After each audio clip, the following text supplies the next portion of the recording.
नमस्कार दोस्तों, स्वागत है आप सभी का हमारे यूट्यूब चैनल रत्नाकर क्लासेस में।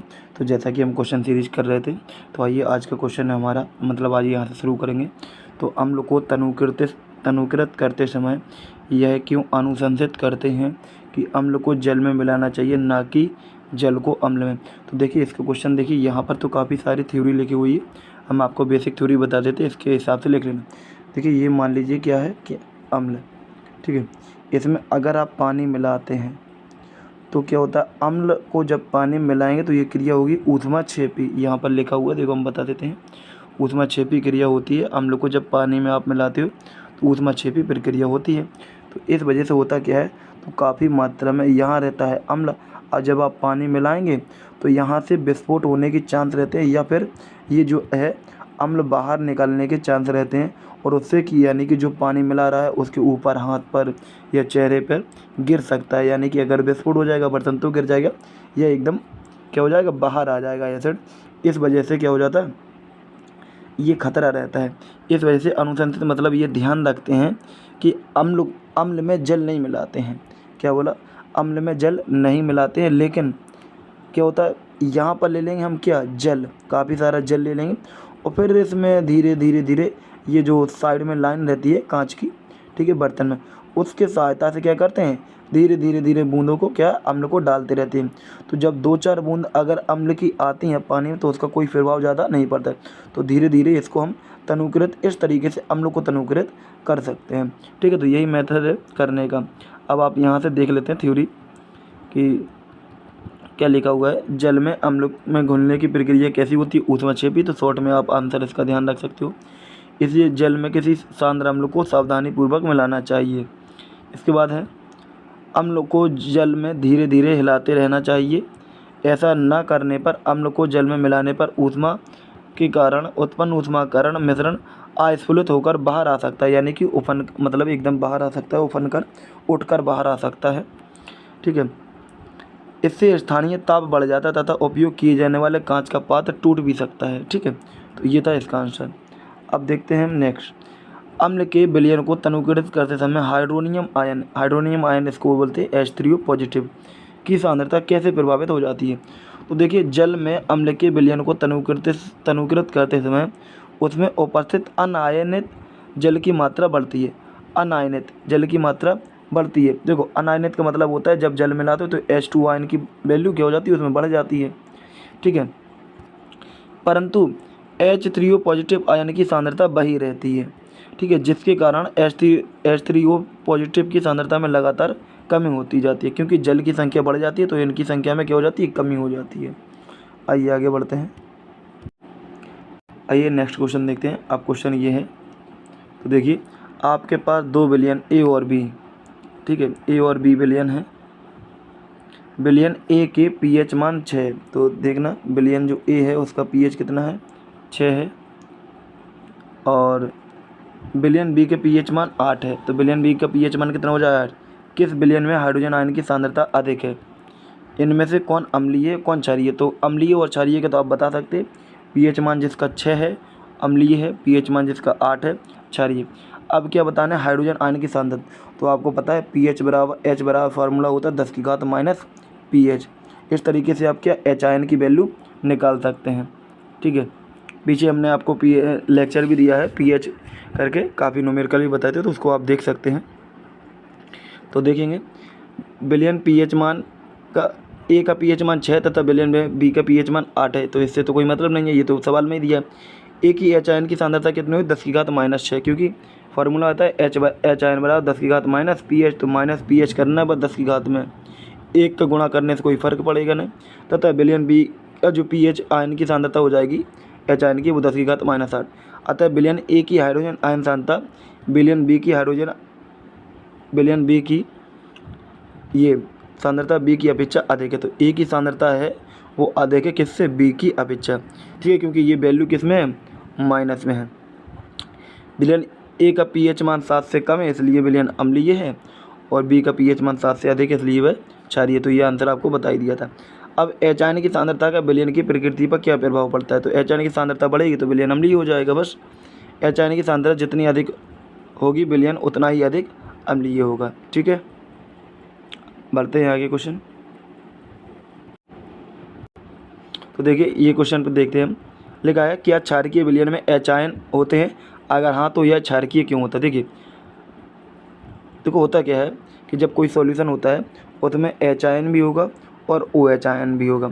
अगर उसमें ओ एच आयन की संख्या ज़्यादा है, एच आयन की संख्या कम है तो वो क्षारीय हो जाए, और एच आयन की संख्या ज़्यादा ओ एच आयन कम है तो वो कैसे हो जाएगा, अम्लीय हो जाएगा। ठीक है, आगे बढ़ते हैं।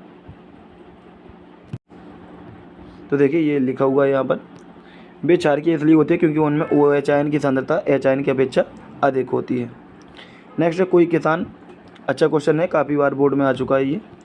कोई किसान खेत की मृदा की किस परिस्थिति में बिना बुझा हुआ चूना, कैल्शियम ऑक्साइड और बुझा हुआ चूना, कैल्शियम हाइड्रोक्साइड या चौक का उपयोग करता है, यानी कि कैल्शियम कार्बोनेट का।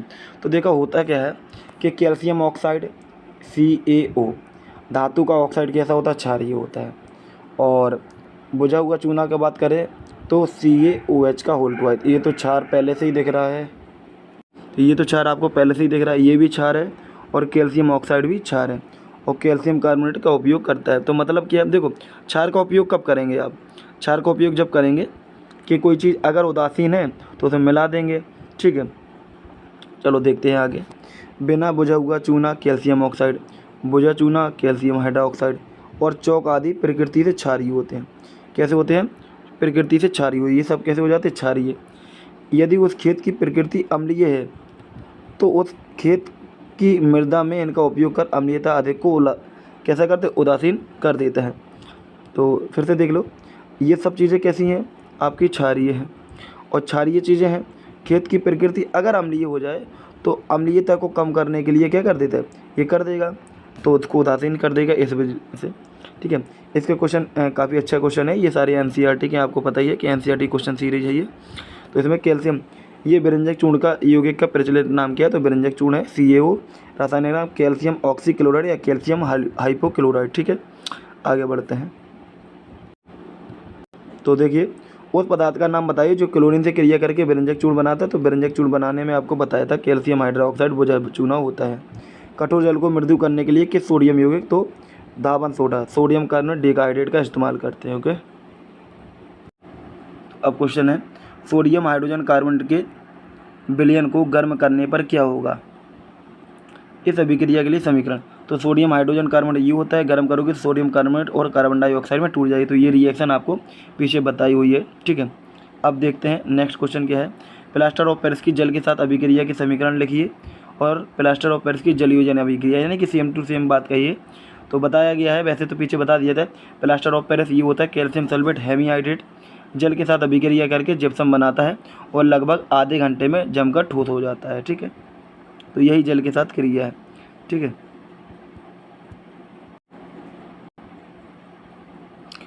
अब अगर आप रिएक्शन देखना चाहते हो तो ये वाली ये रिएक्शन है आपकी, तो ये वाली रिएक्शन है आपकी, आप देख सकते हो। कैल्शियम सल्फेट हेमीहाइड्रेट जब जल मिला देंगे 3/2 यानी कि 1.5 जल का अणु है और आधा ये, तो कितने हो जाएंगे, 2 हो जाएंगे आपको। तो ये हो गई इसकी क्या, समीकरण। ठीक है, अब हम कुछ और क्वेश्चन रह गए हैं उनको भी देख लेते हैं। तो आइए अब कुछ और क्वेश्चन रह गए। आश्रित जल में विद्युत चालन क्यों नहीं होता जबकि वर्षा का जल विद्युत का चालन करता है, यह जल में होता है। देखिए वर्षा के जल जो होता है उसमें कार्बन डाइऑक्साइड, सल्फर डाइऑक्साइड आदि गैसें घुली होती हैं। तो कार्बन डाइऑक्साइड जल के साथ मिलकर बना लेगा आपका कार्बोनिक अम्ल और सल्फर डाइऑक्साइड बना लेगा सल्फ्यूरिक अम्ल आदि बनाती हैं, तथा इन आयनों में विच्छेदन होता है यानी कि आयनों टूट जाते, इसलिए वर्षा जल में विद्युत का चालन होता है। आश्रित जल में घुलनशील लवण या गैसें नहीं होती। ठीक है, आश्रित जो जल होता है उसमें घुलनशील लवण या गैसें नहीं होती, अतः इसका आयनीकरण नहीं होता, इसमें विद्युत का चालन भी नहीं होता। तो आश्रित जल में केवल इतना भी आप आंसर लिख सकते हो। ठीक है, और अगर कहे कि आश्रित जल विद्युत का चालन नहीं करता है तो ये कारण है, जबकि वर्षा का जल होता है तो आपको दोनों बताए, केवल इतना आए कि आश्रित जल विद्युत का चालन नहीं करता है क्यों, तो आप इतना आंसर दे सकते हो। ठीक है, आगे बढ़ते हैं। जल की अनुपस्थिति में अम्ल का व्यवहार अम्लीय क्यों नहीं होता है, इसको सुनेंगे, बहुत इंपॉर्टेंट पॉइंट है इसमें। मतलब इस क्वेश्चन में क्या कह रहा है, जल की अनुपस्थिति में अम्ल का व्यवहार अम्लीय क्यों नहीं होता, क्योंकि जल की अनुपस्थिति में H+ नहीं देता और जब तक कोई एसिड H+ नहीं देगा तो अम्लीय व्यवहार प्रदर्शित नहीं करेगा। तो देखिए जल किसी अम्ल के आयनीकरण में सहायक होता है, यानी कि आयनीकरण मतलब H और Cl अम्ल है तो ये आयनीकरण होता है, अगर टूट जाएगा तो आयनीकरण में सहायक होता है, ठीक है, जिससे हाइड्रोनियम आयन उत्पन्न होता है। जल की अनुपस्थिति में हाइड्रोनियम आयन उत्पन्न नहीं होते हैं, इसलिए जल की अनुपस्थिति में जल का व्यवहार अम्लीय नहीं होता। देखो हाइड्रोनियम आयन ये जब H+ मिलेगा और H+ H2O से क्रिया करेगा तब बनाएगा आपका क्या, हाइड्रोनियम आयन H3O पॉजिटिव, ठीक है। अब देखते हैं अगले क्वेश्चन को। तो आइए देखते हैं, एक क्वेश्चन और कंप्लीट कर लेते हैं, ये क्वेश्चन बड़ा है काफ़ी, इसके बाद 2-4 क्वेश्चन रह जाएंगे, उसको अगले लेक्चर में कंप्लीट करके लेसन ये हमारा ख़त्म हो जाए पूरी तरीके से, ठीक है। इसके बाद क्या हो जाएगा, ये 2 लेसन हमारे कंप्लीट हो जाएंगे, इसके बाद हम फिजिक्स स्टार्ट करेंगे, ठीक है। 5 बिलियन ABCD तथा E की सार्वत्रिक सूचक से क्या जाँच की जाती है तो pH मान क्रमशः कितने आ गए ये प्राप्त होते हैं। कौन सा विलयन कैसा होगा, उदासीन है, प्रबल क्षारीय है, प्रबल अम्लीय है, दुर्बल अम्लीय है और दुर्बल क्षारीय। तो सबसे पहले देखो pH 4 और 1 जो है दोनों अम्लीय है, ध्यान से देखेंगे 4 और 1 कैसे दोनों अम्लीय। प्रबल अम्ल कौन सा हो जाएगा, 1 वाला, और दुर्बल अम्ल कौन सा हो जाएगा, 4 वाला। तो ये दुर्बल हो जाएगा, ये प्रबल हो जाएगा, इतना ध्यान रखना। इसके बाद उदासीन कौन सा होता है, आपको पता है 7 होता है उदासीन। अब रह गया 11 और 9, तो प्रबल क्षारीय 11 हो जाएगा और दुर्बल क्षारीय 9 हो जाएगा। अब आपको आंसर एक बार दिखा देते हैं। तो देखिए यहाँ पर pH के मान लिखा है A = 4, B = 1, इस तरीके से लिखे हुए हैं, ठीक है। और दिए गए जब pH मान 7 हो तो विलयन उदासीन होता है, ये बात सब आपको पता है। तो विलयन D उदासीन है, तो आप विलयन A B C D तो आप इस हिसाब से नाम दे सकते हो, ठीक है।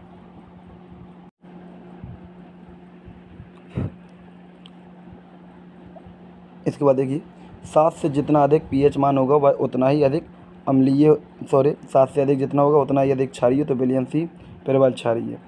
और इसी तरीके से ये सभी के आंसर लिखे हुए हैं, ठीक है। आंसर आपको बता दिए 7 से अधिक लेकिन 7 के निकट दुर्बल क्षारीय होगा, यानी कि E दुर्बल क्षारीय। E आप उसमें देख लेना कौन सा नंबर दिया है, शायद E में 9 दिया है क्योंकि 11 और 9 था।